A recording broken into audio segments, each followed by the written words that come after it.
সৎপাত্র সুকুমার রায়। শুনতে পেলুম পোস্তা গিয়ে তোমার নাকি মেয়ের বিয়ে, গঙ্গারামকে পাত্র পেলে? জানতে চাও সে কেমন ছেলে? মন্দ নয়, সে পাত্র ভালো, রং যদিও বেজায় কালো। তার উপরে মুখের গঠন অনেকটা ঠিক পেঁচার মতন। বিদ্যে বুদ্ধি বলছি মশাই, ধন্যী ছেলের অধ্যবসায় 19টি বার ম্যাট্রিক এসে ঘায়েল হয়ে থামলো শেষে। বিষয় আশয় গরিব বেজায়, কষ্টে সৃষ্টে দিন চলে যায়।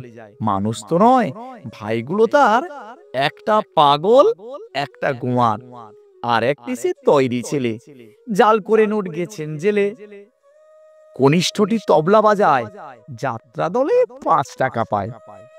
গঙ্গারম তো কেবল ভোগে পিলের জ্বর আর পাণ্ডু রোগে, কিন্তু তারা উচ্চ ঘর, কংসরাজের বংশধর। শ্যামলাহিড়ি বড়গ্রামের, কি যেন হয় গঙ্গারামের। যা হোক, এবার পাত্র পেলে, এমন কি আর মন্দ ছেলে?